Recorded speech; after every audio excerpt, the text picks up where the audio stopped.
The cemetery was swallowed in a thick, rolling fog that clung to the ground like a ghost refusing to leave. Marble mausoleums rose silently through the mist, their pristine surfaces glinting faintly under the dull, overcast sky. The air carried the heavy scent of damp earth and fresh flowers, a bittersweet perfume that seemed to weigh on every visitor's chest. David Blackstone stood motionless before a polished white headstone, his hand trembling as it hovered over the bouquet of roses he had placed. The flowers were perfect, absurdly so, the kind that cost more than most families earned in a month. His eyes, bloodshot and rimmed with fatigue, stared down at the inscription, Emma Blackstone, age 7. The letters were simple, yet every curve of each word carved a canyon into his chest. He could still hear her tiny voice, soft and insistent, reading the same bedtime story, painting the same butterfly over and over, asking him questions about colors that didn't exist. The memories hit him in waves, each one sharper than the last. It was then that he heard it, a soft shuffle on the gravel behind him. David didn't turn immediately. He didn't want to. He had long since stopped expecting comfort, long since stopped believing that anyone could reach him in this cocoon of sorrow. But the sound persisted, patient, deliberate. Finally, he raised his eyes, and there she was, a young black girl, no more than 19, standing a few feet away. Her sneakers were worn, the soles thin, scuffed, but her posture was steady, unshakable. She carried a small bouquet of white roses clutched in trembling hands, not as showy as his own, yet somehow full of a quiet dignity. David's first instinct was irritation, bordering on alarm. "Get out of here before I call security," he muttered, his voice brittle, rough from too many sleepless nights of silent sobbing and whispered apologies. He didn't then look up from the grave, as if the act of acknowledging her presence might break him further. The girl did not flinch. She took a careful step closer, her eyes unwavering.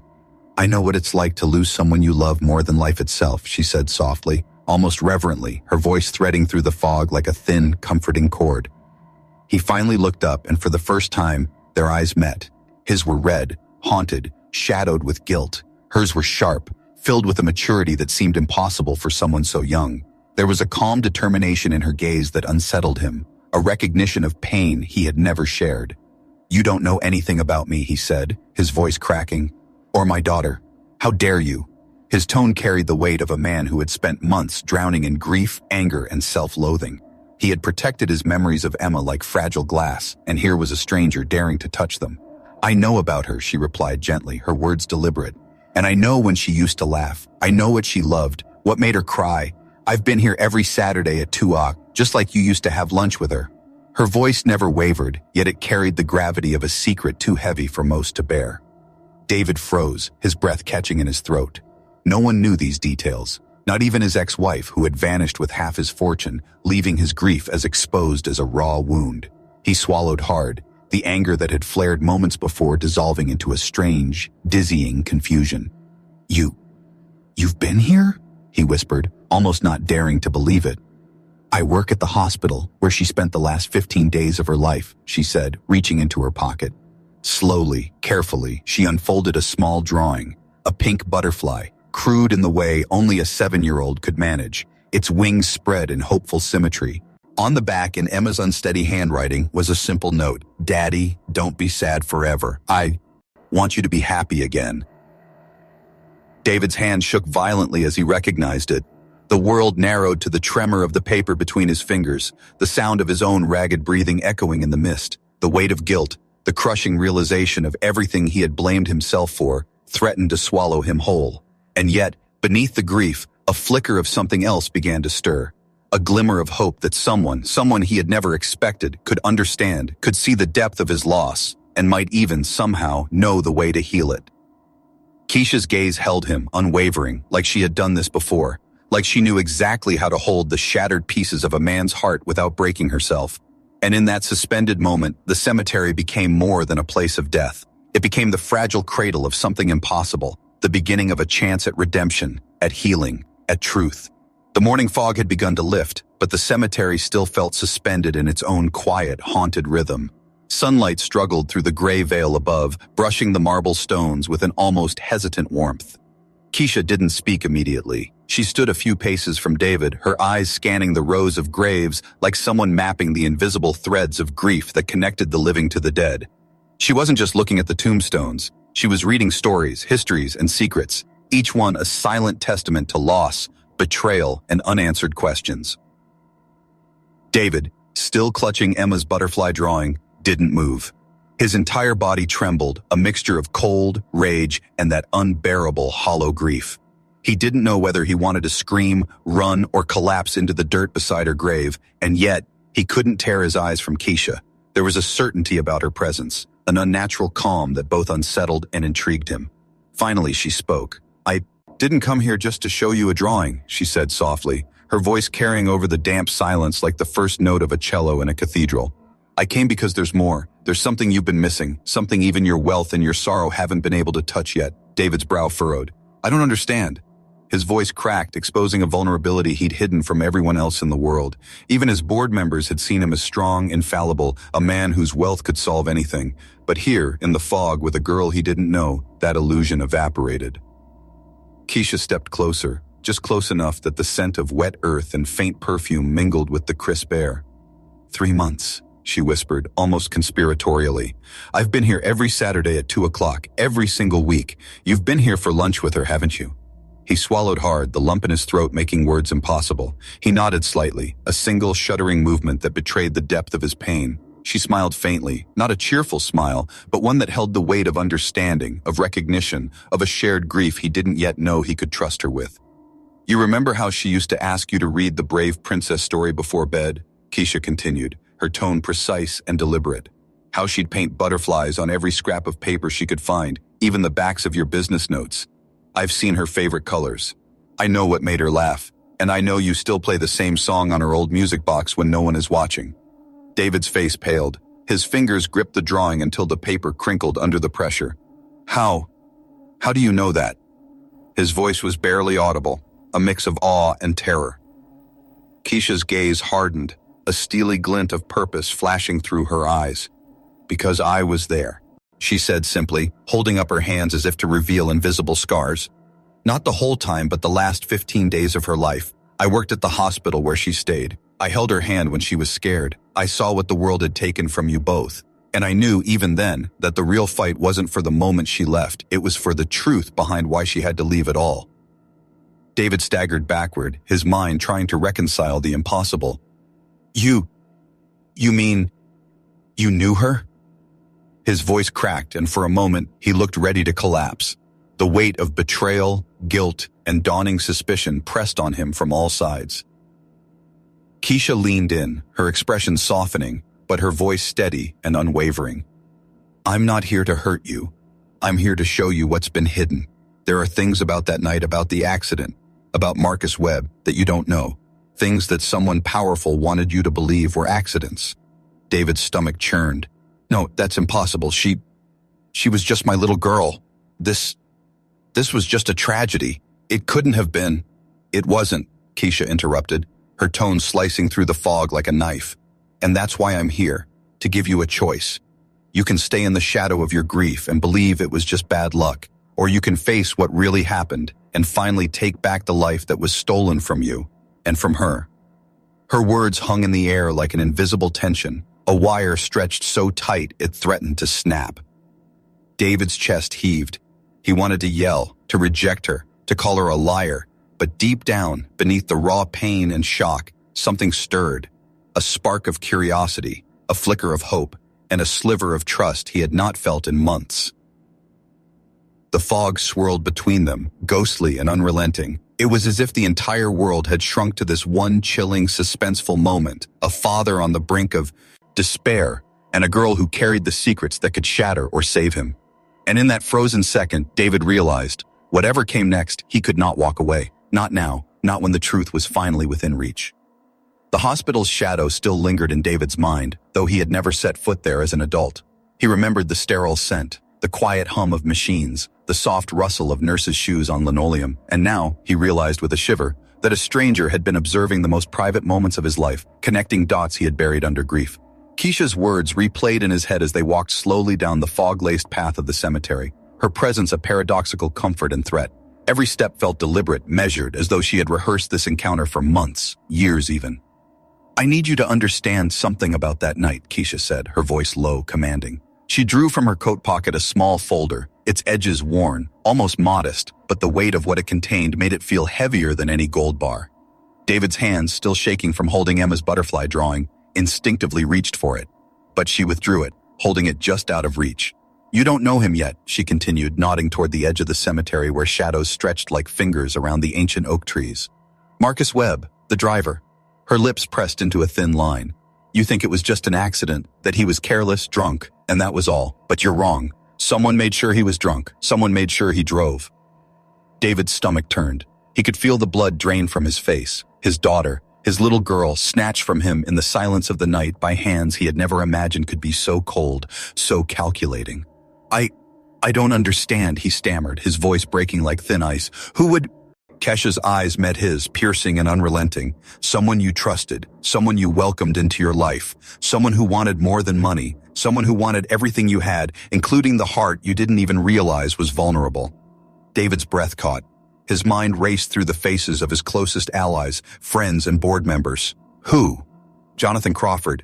The name had floated in the periphery of his mind for years, always as a business partner, a loyal friend, a brother in all but blood. But the thought that the man he trusted, maybe even loved like family, could orchestrate something so monstrous made his chest tighten until he felt he couldn't breathe. Kesha pulled a photograph from the folder. It was grainy, taken from a distance, but unmistakable. Marcus Webb staggered from a luxury yacht, clearly intoxicated, while in the background Crawford smiled at the camera, hand casually resting on the rail as though it were just another night of celebration. "He offered him drinks all night," Kesha explained. "He made sure Marcus got behind the wheel. He made sure you thought it was an accident." David's knees weakened. He sat on a nearby bench, hands pressed to his face, shaking. He wanted to scream, to strike, to collapse into the dirt beneath Emma's grave. The enormity of betrayal hit him in layers. First disbelief, then grief, then a boiling, uncontrollable rage. "You don't understand," he whispered finally, his voice rough and raw. I trusted him. I trusted him like family." Kesha knelt beside him, her presence steady, grounding. "And that's why you didn't see it," she said softly, almost tenderly. "But now you must, because Marcus wasn't alone, and he didn't act without someone else pulling the strings. You've been a pawn, David, and so has Emma." The air seemed to thicken around them, heavy with secrets and the chill of early morning dew.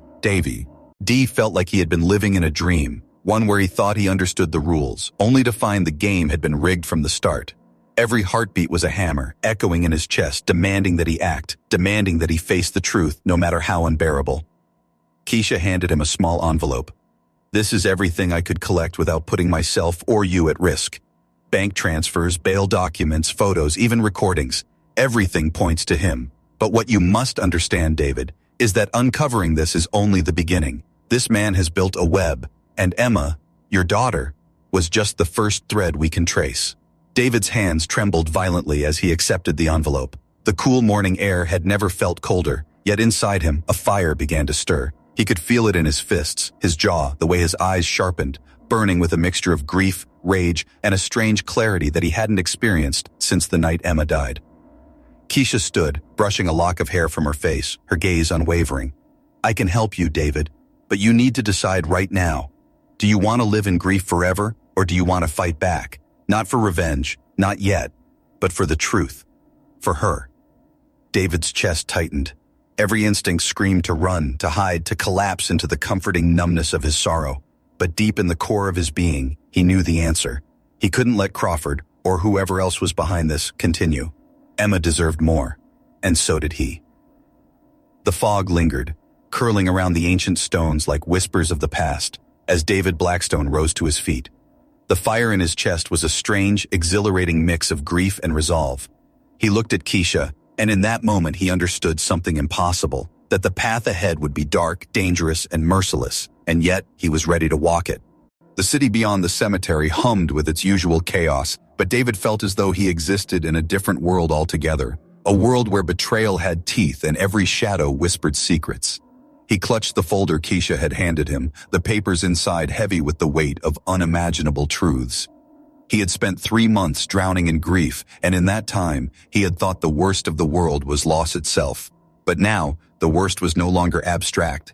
It had a name, a face, a smile that had once inspired trust. Jonathan Crawford.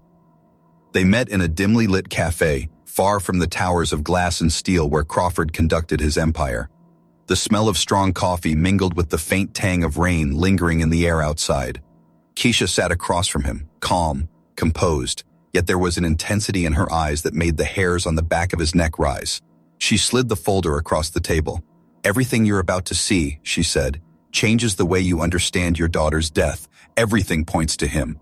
But this isn't just about Emma. It's about the pattern, decades of careful planning, ruthless manipulation, and calculated cruelty." David opened the folder with trembling hands. Bank statements, bail records, photographs, and emails stared back at him like cold, accusing eyes. Each piece of evidence seemed mundane at first: legal documents, party invitations, casual photographs. But when Kesha connected the dots, the pattern emerged, sharp and horrifying. Marcus Webb hadn't just been drunk. He had been groomed for the night, set up to be the instrument of Crawford's plan. How could he? David whispered, each word a splinter in his throat. He was like family. He was my friend. How could he?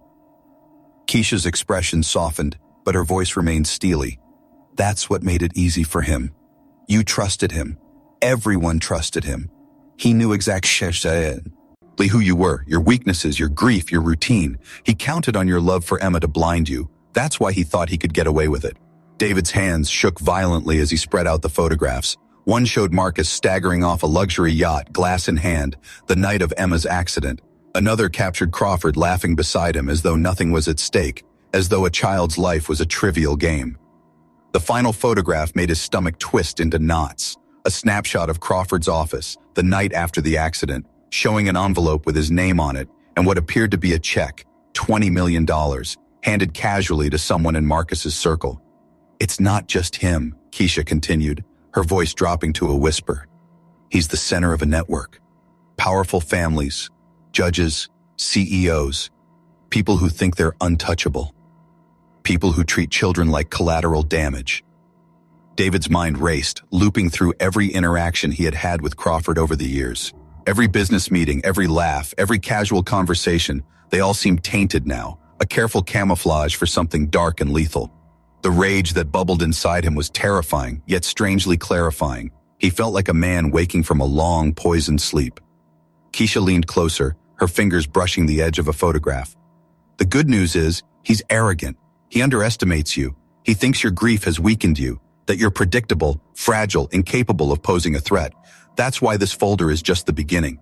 If we move carefully, we can dismantle him. But you have to be ready to see the full extent of what he's done and what he's capable of. David's voice shook, a mixture of fear and determination. You mean, he didn't just... This wasn't a mistake. This was planned?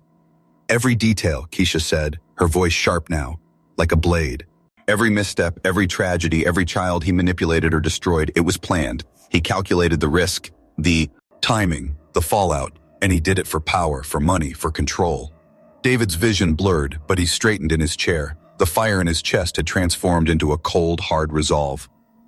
Then he'll pay, he said quietly, almost to himself. Not just for Emma, for every child he's hurt, every parent who's lost everything because of him. I won't let him get away with this. Kesha's lips curved into the faintest smile. Good, because you're not just fighting for revenge anymore. You're fighting for justice. And to do that, we need to be smarter, faster, and more careful than anyone he's ever underestimated. Starting now. The cafe felt suddenly smaller, as though the walls themselves were holding their breath. Outside, the city continued unaware, oblivious to the storm that had begun in the hearts of two people determined to bring down a man who had thrived on secrecy, power, and cruelty. David realized, for the first time since Emma died, that he had a purpose again, and the world would tremble when they finally struck. The night hung over the city like a velvet shroud, thick with mist and the distant hum of traffic that sounded impossibly far away. David Blackstone had spent the day in a daze, running through the evidence Kesha had handed him, unable to sleep, unable to think about anything other than Crawford's betrayal. Every time he closed his eyes, he saw Emma's smile, her tiny hands clutching his fingers, her soft voice asking him to read the brave princess story one more time. And every time he remembered Crawford's laughter on that yacht, the cold calculation in his eyes, and the $20 million envelope that had sealed Marcus Webb's complicity. Rage had settled into him like a living thing, coiling in his chest. But Kesha had warned him. Anger alone would not be enough. Precision, planning, and alliances were the only way forward. She had Ara. Get their meeting in an abandoned warehouse on the outskirts of the city, a place that smelled of damp concrete and rust, illuminated by the dim glow of a single hanging bulb. The space was large, echoing, a cavern of shadows and whispered possibilities. David felt exposed, yet strangely alive. The city's chaos was a distant hum here. In this space, everything had weight and clarity. "You're late," Kesha said, her voice calm, but her eyes flared with intensity. She had a folder in one hand and a laptop under her arm. "And you need to understand this. Crawford has been preparing for a lifetime. He's ruthless, he's cunning, and he doesn't care about who gets hurt as long as he gets what he wants." David took a deep breath, straightening his tie, an unconscious attempt to remind himself of his old life, his old power. "Then we don't just fight him," he said, his voice low but firm. "We dismantle him. Every ally, every resource, every secret he thinks is safe." Kesha nodded, sliding the folder across the table. "And for that, we need help. People who know how to operate in shadows, who faced this kind of corruption before and survived. Not all of them are perfect. Not all of them are clean. But each one has lost something because of people like Crawford. Their personal stakes make them dangerous in the best way possible." David flipped open the folder. Inside were photographs and dossiers, brief biographies and contact information. The first name made his chest tighten: Marcus Webb, the driver who had killed Emma, now a broken man, haunted by guilt. "He'll cooperate?" David asked cautiously.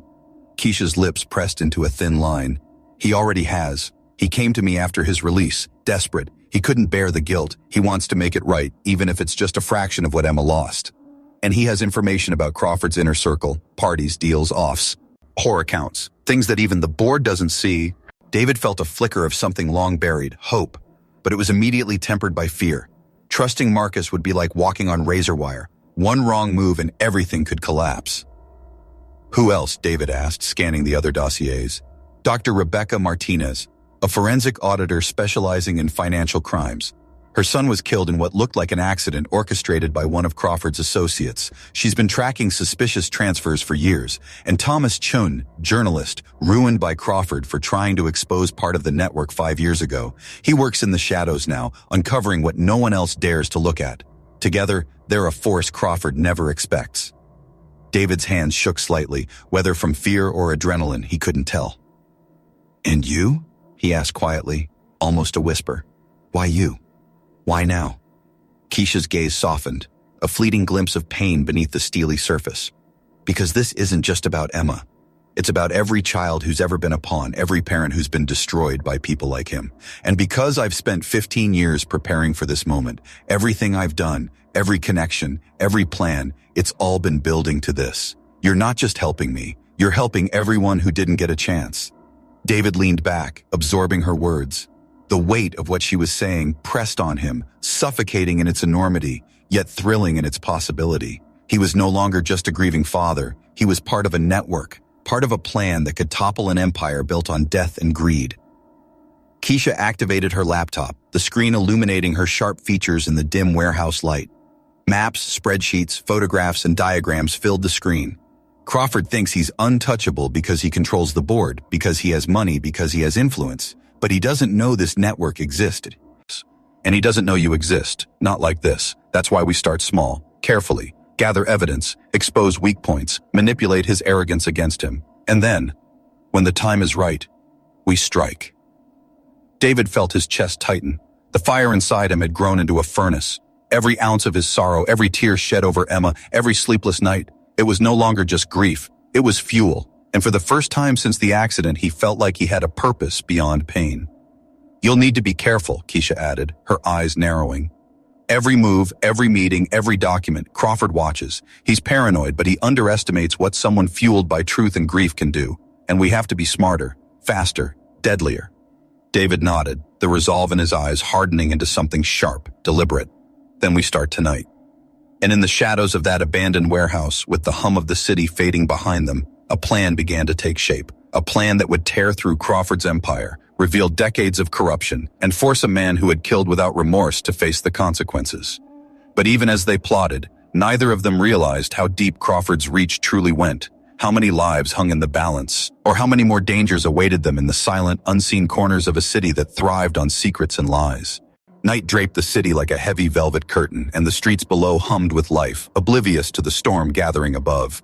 David sat in the back seat of a black SUV, Kesha beside him, her eyes scanning the city through the tinted windows with a predator's focus. Every movement, every flicker of light, every shadow seemed significant. They were not just navigating streets, they were navigating a web of power, greed, and murder that stretched far beyond anything David had ever imagined. "You understand what tonight is," Kesha said softly, her voice steady but carrying an edge that made David tense. "It's our first move. If Crawford suspects anything, even a fraction, it could ruin everything. No mistakes, David. One wrong step, and we lose more than just momentum." David swallowed hard, his fingers tightening around the folder Kesha had given him. The evidence inside was explosive enough to ruin Crawford, but tonight the goal was subtler. Tonight was about exposure, surveillance, and planting seeds that would grow into inevitable collapse. It was about showing Crawford that he was not untouchable, and that David Blackstone, the grieving father, was no longer a pawn.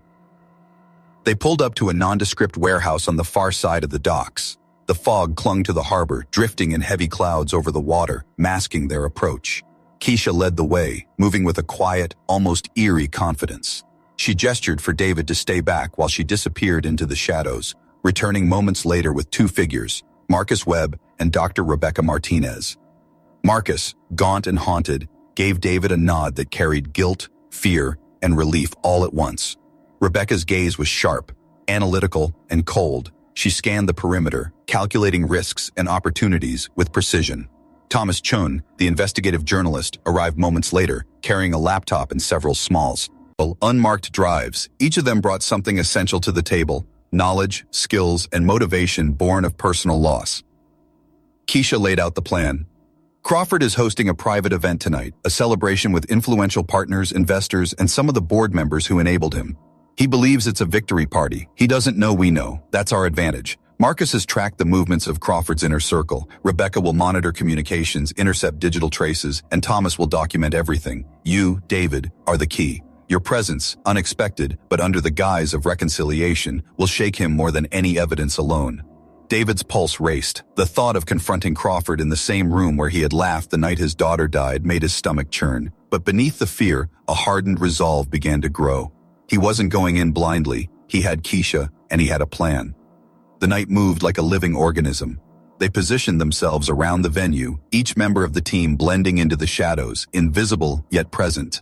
Marcus slipped inside first, moving like a shadow through the crowd to confirm Crawford's location and the guests' identities. Rebecca monitored the encrypted communications from a remote van, her eyes flicking between screens as she intercepted emails and private messages that revealed Crawford's arrogance and overconfidence. Thomas crouched behind a stack of crates near the main entrance, recording every interaction, capturing faces, gestures, and snippets of conversation. Kesha's voice came softly through David's earpiece, guiding him, whispering instructions, steadying his breath. And then David saw him. Jonathan Crawford, laughing, drinking, his every movement oozing entitlement and smug triumph. David's hands clenched, the memory of Emma's smile and laughter flooding through his mingling with rage, grief, and a sense of righteous purpose. Crawford didn't notice the quiet storm gathering around him. "Remember," Kesha's voice cut through the tension, "you're here to observe, to unsettle him subtly, not to act yet. Let him underestimate you, like he always has." David stepped into the room under the guise of a late arrival, his tailored suit and solemn demeanor masking the storm inside. Crawford's gaze flicked briefly in his direction, and a flicker of confusion passed over his face, an instinctual recognition that something was off. David approached with calm, deliberate movements, nodding politely at the crowd, smiling faintly. But inside, every fiber of his being was taut, ready. Minutes passed, like hours. Crawford's laughter and ease slowly began to crack as subtle shifts in the environment, unexpected glances, carefully placed observers, digital traces captured in real time, started to unsettle him. Every interaction, every whispered comment, every unnoticed gesture began to build an invisible pressure around him, tightening like a noose. Then Kesha's signal came through the earpiece. Phase 1 initiated. David's heart pounded. A hidden server intercepted Crawford's emails in real time, feeding incriminating evidence to Thomas's laptop. The hush of the room was punctuated by subtle alerts. Whispers, raised eyebrows, the faintest glances exchanged among Crawford's trusted associates. He didn't understand it yet, but the walls of his carefully constructed empire were beginning to tremble. David exhaled slowly, tasting the adrenaline and satisfaction of precision. For the first time since Emma's death, he felt the weight of his grief shift, not vanishing, never vanishing, but transformed into something powerful, purpose. Kesha's presence beside him was a reminder that they were no longer isolated, no longer helpless. They were a force he had never imagined he could be, moving silently through shadows, ready to strike at the heart of corruption. Outside, the fog thickened, swirling around the warehouse like a living thing, concealing their movements from the city. And inside, Crawford, unaware that his empire was already unraveling, laughed a little too loudly, drank a little too freely, and underestimated the storm that had arrived at his door under the guise of a grieving father. David realized then, with a chilling clarity, that tonight was only the beginning. Every step, every secret, every calculated move would take them closer to justice, and the reckoning that Crawford had thought impossible. The first light of dawn crept over the skyline, painting the city in cold, pale hues. David Blackstone sat in his penthouse office, the city sprawling beneath him like a living, breathing organism, oblivious to the storm that had been set in motion. He stared at the folder in front of him, though he already knew its contents by heart. Every photograph, every bank statement, every intercepted email, it all told the same story. Jonathan Crawford was vulnerable, and yet he was more dangerous than David had ever imagined. Kesha stood near the window, her silhouette sharp against the breaking light. Her eyes scanned the horizon, but her mind was elsewhere, calculating, analyzing, plotting. She had been like this for years, and David had begun to understand that the calm he perceived in her wasn't passivity, it was preparation. "He knows something's wrong," she said softly, breaking the silence. "Crawford isn't stupid. He may not know everything yet, but he feels the shift. He knows his control is slipping." David ran a hand through his hair, his chest tightening. "How do you know? Has he said something?" "No," Kesha replied, her tone measured. "But arrogance always leaves traces. Overconfidence in private, casual gestures that reveal doubt. Subtle changes in communication patterns. We've been tracking him for weeks, and the first cracks are starting to show." A sudden chime on the secure line pulled their attention. Marcus Webb's voice came through, tense and urgent. "David, Kesha, you need to see this. Crawford just moved the entire board meeting up by 48 hours. He's clearly panicking. Something's triggered him. And there's more. Security protocols have been tightened across all company offices. He's expecting interference." David felt a chill crawl down his spine. Crawford's panic was both an opportunity and a threat. Every step forward now carried enormous risk. One misstep could unravel everything, and David knew the stakes were higher than ever. Emma's death, once a personal tragedy, had become the fulcrum of a war he could not afford to lose. Kesha moved quickly, her hands precise as she opened multiple screens on the secure terminal. Real-time surveillance feeds, digital traces, financial records, they all converged like threads in a complex web. "He's trying to isolate himself," she said, pointing at a feed showing Crawford in his office, pacing, phone pressed to his ear. "He's calling in allies, tightening surveillance, trying to anticipate what we know. He's dangerous, David, more dangerous than you think." David's jaw tightened. "Then we hit harder. We go deeper. We use everything we have." Kesha nodded, but her eyes held a caution that made him pause. "We do, but timing is everything. Too early, and he retreats, hides, disappears into layers of protection we can't penetrate. Too late, and he might act first, and we could lose Marcus, Rebecca, Thomas, even you. Every step must be deliberate, calculated, surgical." As they prepared, a new message appeared on Kesha's encrypted device. Thomas Chune's voice was tense over the secure channel. "You're not going to like this. Crawford just found out about the surveillance van. He's mobilizing private security contractors. They're aggressive. They know something's off. And they're hunting us." David's stomach turned. The hunter had become the hunted. They were no longer observing. They were being observed, stalked, anticipated. The city suddenly felt claustrophobic. Every alley, every street, every shadow, a potential trap. Kesha turned to David, her expression sharp, almost unreadable. "This is where we separate the weak from the determined. He's cornered, yes, but corners make predators dangerous. We move tonight and we move carefully. Crawford will strike, but we will be ready. And when he does, we will be ready to counter. Every weakness he has, we will exploit. Every ally he trusts, we will turn into a liability."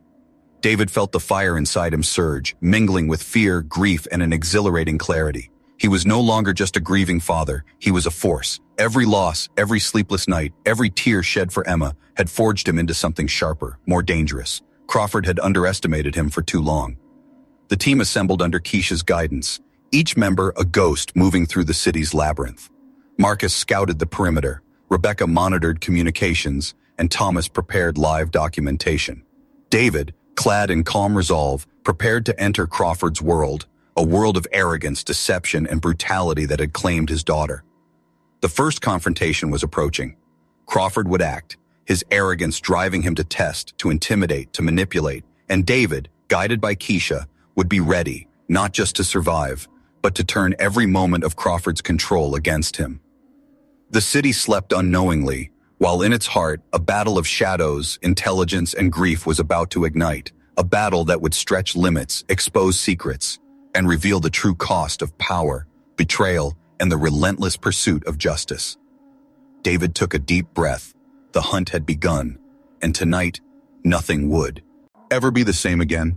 The city's skyline glittered under the moonlight, but within the walls of Crawford Industries, darkness ruled. Every corner, every hallway, every shadow seemed to hum with tension. David Blackstone stood outside the building, hidden by the darkness of an alley across the street, Kesha at his side. The moment had arrived, the first direct confrontation. Months of planning, research, and preparation all led to tonight, and David felt every nerve in his body alive, buzzing with the mix of fear, anger, and anticipation. "Remember," Kesha whispered, her breath barely audible, "this isn't about proving him guilty to the world yet. This is about destabilizing him, making him doubt, making him reveal himself. One wrong move and he could vanish, or worse, strike first. Stay sharp." David nodded, though the tension coiled in his chest like a living thing. He thought of Emma, of her tiny hands, of the story she loved about the brave princess. This was no longer just about grief. It was about justice, raw and undeniable. Inside the building, Crawford moved like a predator in his lair. He laughed lightly, his arrogance undimmed, though a subtle unease lingered in his posture. He could feel it, that nagging sense of exposure, that whisper of someone watching, waiting. But he was confident in his power, in his network, in the walls of influence and wealth he had built. And yet, the cracks were beginning to form. Marcus Webb had infiltrated the security detail hours earlier, leaving subtle backdoors for the team. Rebecca monitored all internal communications from a van 2 blocks away, her eyes darting between feeds as she intercepted encrypted messages. Thomas Chun was stationed in a nearby high-rise, documenting every movement, every conversation, and Kesha, the architect of this plan, guided them all, calm, calculating, untouchable. David entered the building under the guise of a surprise visit. His appearance caught Crawford off guard. The room froze for a heartbeat, the kind of silence that carries the weight of a storm before it erupts. Crawford's smile faltered, his eyes narrowing. "David," he began, voice smooth but edged with a tension he didn't bother to hide. "I wasn't expecting you." "I always show up when people think they're untouchable," David replied, his tone measured, his gaze unwavering. Every word was deliberate, every pause calculated. "You must be very proud of your achievements. So much power, so much influence, and yet so blind." Crawford's jaw tightened, and he took a step closer, attempting intimidation. "Be careful. This building is private. My people are everywhere. You step out of line, and you'll regret underestimating me," David finished, a faint, cold smile forming. "I've learned from loss, and you, Jonathan, have underestimated grief and justice." The tension thickened, the air electric. Every board member who had remained in the office sensed it, the slow collapse of control, the shift from predator to prey. Crawford's eyes flicked to the cameras, the subtle positioning of his team, the invisible presence of unseen watchers, and a bead of sweat traced his temple. For the first time, he felt vulnerable. Kesha's voice came through David's earpiece, calm, precise. "Phase 2 initiated. Watch closely. He will act impulsively, and every action he takes will reveal a weakness. Record it, use it, and stay alive." Crawford lunged for a phone, attempting to contact his private security, but Rebecca's interference was seamless. Communications failed, doors locked remotely, and security cameras were looped. Crawford's panic flickered, his arrogance cracking. He realized too late that he had walked into a meticulously crafted trap. David advanced, each step deliberate, controlled. "Do you remember Marcus Webb?" he asked quietly, though the room seemed to shrink with every word.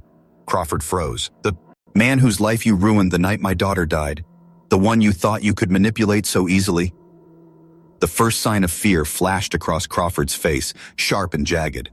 David held up the folder, letting the evidence rest lightly against his chest. Every deal, every transfer, every life you've destroyed, I know about it. And so does the world, soon enough. Crawford tried to regain composure, laughter brittle and forced. You can't prove anything. Everything you have is circumstantial, fabricated. This is the beginning, David interrupted, voice low, dangerous. And tonight, the truth starts to unravel. He stepped closer, eyes locked on Crawford's, the weight of loss and rage pressing into every syllable. You've spent a lifetime thinking you're untouchable, but arrogance is fragile, greed is fragile, and tonight you will learn just how fragile your empire truly is. At that moment, hidden cameras streamed live evidence to secure servers across the city. Every unethical transaction, every cover-up, every death connected to Crawford's network was being recorded, monitored, and stored. The trap was closing. Crawford realized too late that he was exposed, not just to David, not just to Kesha, but to a network of allies who had waited for the perfect moment. The first direct confrontation ended with Crawford retreating to a private office, slamming the door behind him. His hands shook as he dialed numbers, but no one answered. Panic, a sensation he had never known, surged. For the first time in his life, Jonathan Crawford was truly afraid, and David Blackstone, guided by Kesha, had become the instrument of that fear. Outside the office, the team regrouped, their breaths shallow, adrenaline coursing. Marcus Webb, Rebecca Martinez, Thomas Chun, and David himself understood that the next steps would be even more dangerous. Crawford would retaliate. He would strike back with all the resources at his disposal. But for the first time, David felt something he hadn't in months: control and hope. The war had begun in earnest, and Jonathan Crawford would soon discover that no empire, no amount of money, no network of power could withstand the force of a father's grief, sharpened into justice, and guided by the meticulous mind of someone who had spent a lifetime preparing for this reckoning. The city slept under a thick blanket of fog, unaware that the battle for justice was reaching its most dangerous moment. Inside Crawford Industries, Jonathan Crawford paced like a caged lion, his mind a storm of fear, fury, and desperation. Every phone call he made went unanswered, every message intercepted, every plan thwarted. For the first time in decades, the man who had built an empire on manipulation and murder felt powerless, and that powerlessness made him unpredictable, more dangerous than ever. David Blackstone sat in the shadowed corner of a safe house, reviewing the latest intercepted communications with Kesha at his side. His hands trembled slightly, not from fear, but from the intensity of the moment. Every decision, every move they made now carried consequences far beyond their control. The first confrontation had shaken Crawford, but this next phase, the true unraveling of his empire, required precision, nerve, and unwavering focus. Kesha's eyes, sharp and calculating, scanned multiple screens simultaneously. "He knows we're coming," she said, her voice calm but icy. "Crawford is desperate. He's mobilizing assets, loyalists, and anyone he can buy or intimidate. Tonight, he will strike first, and he will strike hard. We must anticipate every move, and we must remain invisible until the perfect moment." David felt the tension coil around him like a living thing. He thought of Emma, of her laughter, of the way she had believed in heroes, even in small, impossible ways. That belief had transformed him, forged him into something beyond grief. "Then we hit him where it hurts," he said, his voice low and resolute. "We expose everything, no hesitation, no second chances." Outside, Marcus Webb moved through the streets with the quiet precision of a seasoned operative. His steps were measured, eyes scanning for surveillance or traps. Crawford had already begun sending enforcers, trying to track David's movements, trying to anticipate the counterattack. But every path Marcus followed, every alley he used, every moment of observation had been planned by Kesha long before. They were ghosts in Crawford City, seen by none, yet felt everywhere. Inside the safe house, Kesha activated the final stage of her plan. "David, tonight, you don't just observe, you become the catalyst. Crawford has underestimated grief and strategy alike. He believes you are still a broken man. That perception is about to shatter." David's chest tightened. The thought of confronting Crawford directly again, in the corridors of his empire, while knowing the lethal stakes, made his pulse hammer. And yet, beneath the fear, a dark satisfaction burned. This was no longer vengeance. It was justice, methodical, precise, unstoppable. Hours later, they executed the plan. Thomas Chun streamed critical evidence to multiple secured servers, leaking parts of Crawford's illicit activities to journalists who had been waiting, carefully curated to strike fear and uncertainty. Rebecca Martinez intercepted real-time financial transactions, freezing accounts, redirecting funds, and exposing offshore networks. Marcus Webb moved inside Crawford's office building, ensuring that every exit was accounted for, every loyalist observed, and every contingency prepared. David entered the building under the guise of a routine visit, his calm exterior hiding the stow. Arm within, Crawford's eyes flickered as he saw him, panic flickering before arrogance reasserted itself. "Blackstone," he said, voice smooth but strained, "this is your last warning. Leave now." David stepped forward, slow, deliberate, eyes locked on Crawford's. "This is the last warning, Jonathan," he replied. "You've underestimated me, underestimated grief, underestimated the power of truth. Tonight, your empire begins to crumble, and there's nothing you can do to stop it." Crawford lunged, but the room had been prepped. Security doors locked remotely, communication lines cut, and surveillance captured every desperate movement. The empire he thought untouchable was collapsing in real time, every illicit deal exposed, every accomplice documented, every lie unraveling. And then came the moment of revelation. Kesha, standing at the edge of Crawford's office, revealed her true identity. "You remember Kesha Washington?" she said, her voice cold, sharp. Crawford froze. Recognition and horror flashed across his face. "The little girl whose life you destroyed 15 years ago?" Kesha continued, stepping closer, her presence commanding. "Every move you made, every death you caused, I've been watching, planning, waiting. And now you will face the consequences. Not just for Emma, not just for Kesha, but for every life you've destroyed." Crawford's face went pale, his arrogance crumbling into terror. He realized then that the web he had spun for decades had ensnared him instead. Every ally he trusted, every resource he had counted on, every secret he thought buried, was now weaponized against him. David's hands trembled slightly, but his voice was steady, resolute. "Justice isn't vengeance. But tonight, you will see the full weight of what your greed, your cruelty, and your arrogance have caused. And you will understand that no empire, no amount of money, no influence can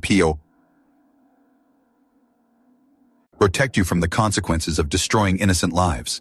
The room fell silent, every heartbeat stretching, every breath taut with anticipation. Crawford slumped into his chair, pale, sweating, utterly defeated, not yet arrested, but stripped of his power, exposed, and utterly vulnerable.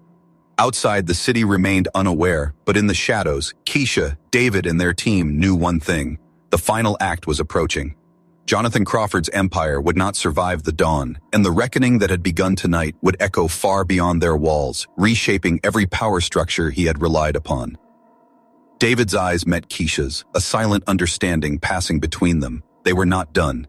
This battle had only just reached its apex, and the cost of victory would be higher than either of them had imagined. But for the first time, David felt a surge of hope, a dangerous, intoxicating certainty that justice finally was within reach. The first rays of sunlight struggled through the smog over the city, casting pale streaks across the streets that had once seemed so indifferent to the lives crushed within them. Inside Blackstone Industries, the atmosphere was electric, taut with anticipation and dread. Today was the culmination of months of planning, danger, and calculated risk. David Blackstone, once broken and consumed by grief, now moved with the precision and quiet power of a man who had transformed his sorrow into unyielding purpose. Kesha Washington stood at the edge of the boardroom, scanning the faces of the executives who had once stood as pillars of Crawford's empire. Their expressions were a mixture of disbelief, fear, and the first hints of understanding that the walls of their carefully curated world were collapsing. She adjusted the small earpiece that connected her to Marcus, Rebecca, and Thomas, ensuring that every detail of the final act was coordinated to perfection. "This is it," she murmured, more to herself than anyone else. "Everything we've built, every step of this plan comes together now. One mistake and it all unravels, but no one is going to stop us." David's hand rested on the folder he had carried for months, the folder that contained evidence so damning it would dismantle Crawford and his entire network. Yet for him, this was more than just paper, recordings, and transactions. It was Emma's laughter, her small hands in his, the innocence stolen from her life and from countless others. He took a deep breath, letting the weight of responsibility settle around him. Tonight, justice would not just be served, it would roar. Crawford entered the boardroom as if he were still in control. His tailored suit and confident stride were nothing more than a mask now, one that trembled slightly with every step. He scanned the room, noticing subtle changes, guards who weren't loyal, Cameras that weren't under his control, screens he hadn't authorized. His eyes narrowed when he saw David standing at the front, composed, unflinching. "Blackstone," Crawford said, voice strained but attempting authority. "What is the meaning of this? You have no right." David raised a hand, cutting him off. "No right? Jonathan, the only rights you had were those you stole from innocent children. From my daughter. From Aisha. From every life you manipulated, destroyed, or bought silence from. Today, those rights end." With a subtle gesture from Kesha, the screens behind David flickered to life, displaying a live feed of evidence meticulously collected over months. Photographs of Emma, of Aisha, of other children whose lives had been stolen. Financial records showing the immense wealth Crawford had amassed through manipulation and death. Audio recordings capturing his admissions, his scheming, his cold calculation. The room was silent except for the hum of the projectors, the gasps of executives. Realizing they had been complicit, and the low, steady voice of David recounting every detail of Crawford's crimes. "You thought yourself untouchable," David continued, voice calm, controlled, yet carrying the weight of a man who had stared into the abyss and returned stronger. "You believed money and influence could shield you from consequences, but the truth cannot be bought, Jonathan, and the truth will always find a way to surface." Crawford's face contorted with rage, disbelief, and finally fear. This is impossible. You can't." "You already lost," David interrupted, stepping closer.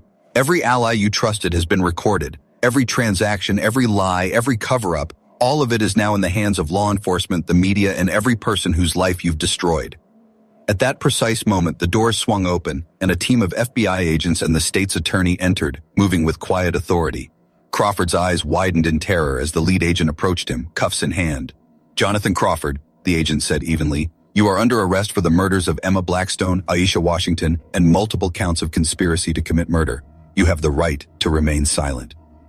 The room seemed to shrink around Crawford as his empire collapsed in real time. Executives whispered, some crying, some silent, all realizing that the power they had relied upon was nothing more than illusion. David watched silently, letting Crawford's fear settle over him like a wave, a chilling contrast to the years of grief and rage he had carried alone. Kesha approached David, her presence steady, unwavering, a silent pillar beside him. "The first phase is complete," she said softly, voice tinged with satisfaction. "He can never hurt another child, but the network, the system that allowed him to exist, still remains, and that is the battle we fight next." David's hand brushed against Emma's framed photograph on his desk. For the first time in months, he felt something beyond, and a grief, a sense of closure, of purpose fulfilled. "She would be proud," he murmured. "She wanted to help others. In a way, we're doing that now. We're making sure no other family has to suffer like ours did." Kesha nodded, her gaze unwavering. "And we will. Together. This is only the beginning, David. Every corrupt senator, every complicit judge, every CEO who thought children were expendable, they will face the light. And when they do, we'll be ready." Outside the skyscraper, the city continued to breathe, oblivious to the storm that had just passed through its corridors of power. Inside, David and Kesha shared a quiet moment, two warriors bound by loss, determination, and an unshakable sense of justice. For David, Emma's laughter no longer echoed solely as a memory of what was lost. It became the guiding force of what could be rebuilt. And for Kesha, every calculated move, every risk, every sleepless night had led to this moment, the perfect confluence of justice, exposure, and the undeniable power of truth. Jonathan Crawford was gone, stripped of power, influence, and freedom, and the empire he had built on death and deceit lay in ruins. Yet, the war against the corrupt network had only just begun. And as David looked out over the city, he knew one thing with absolute certainty. Emma's light would continue to guide them, and no shadow of greed or cruelty would ever go unchallenged again. Tonight, justice had won, and the echo of that victory would reverberate far beyond the walls of Blackstone Industries.